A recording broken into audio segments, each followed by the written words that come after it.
The Christian Journey is one of the best-known books in Christian history. It describes a Christian's spiritual route to coming to Jesus and how he or she then continues on his or her way. There has been a lot of interest in this book in recent years, and that is why we are creating our own story based on this book with the support of images. Every Monday, a video about the Christian journey will be posted at Bible Teller, so we are creating a small series. Watch and listen with us every Monday. The beginning. Christian stands in front of his house looking at the world. His clothes are dirty and torn. He also has a book in his hand, and he has something heavy on his back. Christian opened the book and began to read, and soon a tear streamed down his cheek, and another, and another. And slowly, he opened his mouth and began to shout, "What should I do?" And so Christian went home, still crying and with a heavy pack on his back. Christian tried to act cheerful at home, as if nothing was wrong, but he couldn't succeed. Christian soon began to share what he was thinking about and what he had read.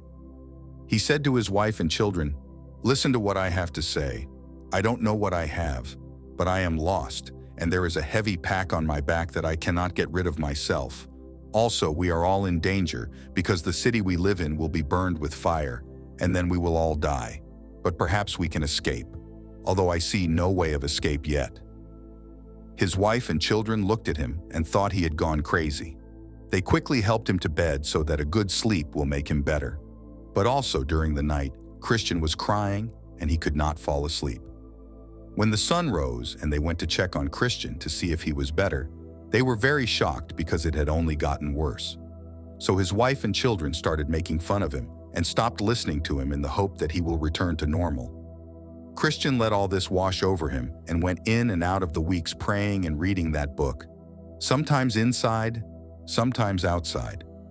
A time passed as Christian was walking in the field with the book in his hand, and as he read, he walked slowly to and fro, and then cried, "What must I do to be saved?" So days passed as Christian walked in the field again, reading and praying, until he suddenly stood still, looking where he was going.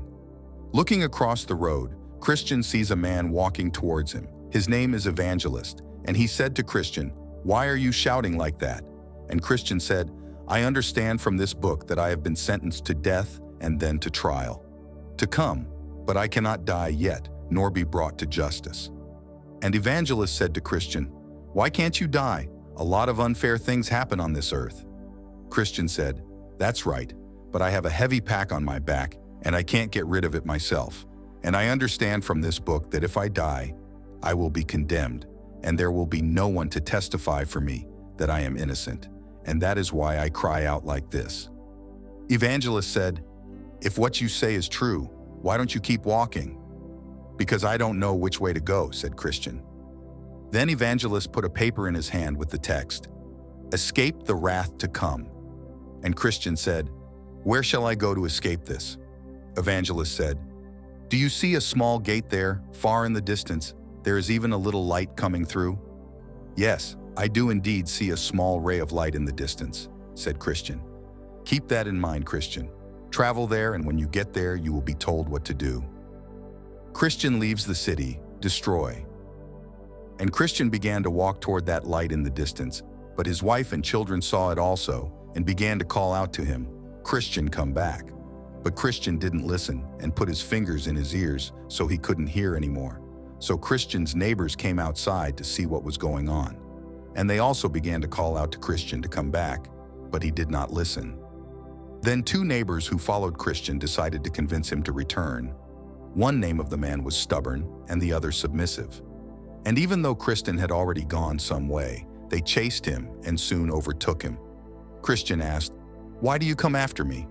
And they said, "To convince you to return to your wife and children, to the city where you were born." "That won't work," said Christian. "The city where I was born is the city of destruction, and if I die there sooner or later I will be lost. Yes, then I will go to a place where it is worse than there. Then my place will be that burns with fire and smoke. Neighbors, be wise and come with me." And Stubborn said, "Do you want us to come with you? And leave all our friends and relatives, yes? Everything we hold dear?" "Yes," see Christian, "because it is nothing compared to all that you will receive that I seek. And if you come with me, you will experience it for yourself. There is enough for everyone who comes."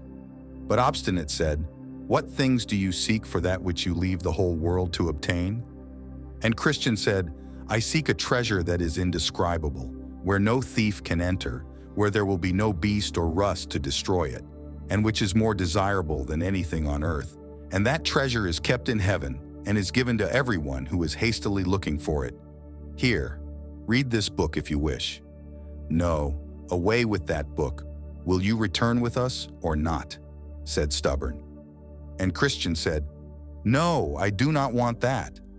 Obstinately said to Competent, "Come, let us turn back and go home without him.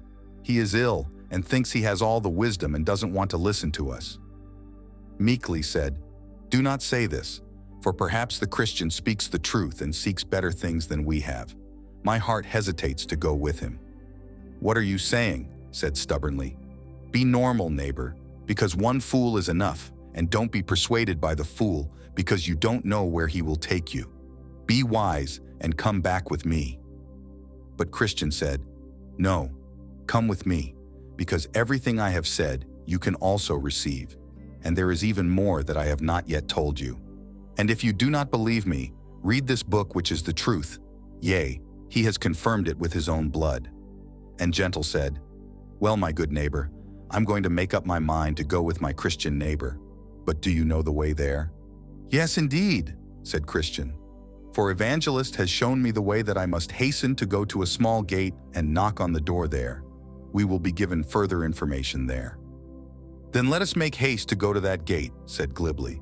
And Stubborn said, "I am returning to my hometown because I do not want to travel with fools who imagine things that do not exist." And so Stubbornly returned to his city. And Christian and Gezeglik walked along the road together, talking to each other. And Christian said, "I'm grateful that you decided to come with me, neighbor Gezeglik. It's a pity that Obstinate returned and is not yet aware of the burden on him. Otherwise, he would certainly have come along." "Yes, Christian," said Gentle. "It is nice that we can go together now, but now please tell me what we are looking for and what things we will receive." And Christian said, "I find it difficult to talk about this, but because you would like to hear it, I will try to tell you about it. Let us open the book and read something from it." "Of course," said Gentle. "But are you sure that the words in that book are the truth and cannot lie?" "Yes, for it was made by him who cannot and never will lie," said Christian. "Nicely spoken, Christian. But what are these things?" said Gezeglik. And Christian said, "There is an everlasting kingdom to be inherited, so that we may dwell there forever and be given eternal life. And we will be crowned there, and we will be clothed with shining garments as the sun shines in its power. There will be no more misery or pain there, for he will wipe away every tear from our eyes. We will also meet there the thousands, even tens of thousands, who have already gone before us. Those who suffered, who were burned, who were sawn in pieces, who were eaten by wild beasts, all who were killed for the truth because they love him." And Gentle said, "This sounds envious, but how can we receive these things?" And Christian said, "The Lord of that place has said this in his book, for it is written, 'Whoever comes to me, I will by no means cast out.' John 6. He wants to give this out of grace." Meekly said, "Now then, Christian, let us go on quickly, for I am glad to hear these things." And Christian said, "I wish I could run that fast, but I can't because of the heavy pack on my back." Thanks for watching part 1 of the Pilgrim's Progress. We go through the entire book in different episodes that always come out on Mondays. If you have any additions, we would like to hear them for further sharing. Thanks again for watching, and start your free membership on YouTube by clicking the subscribe button, and see you next time.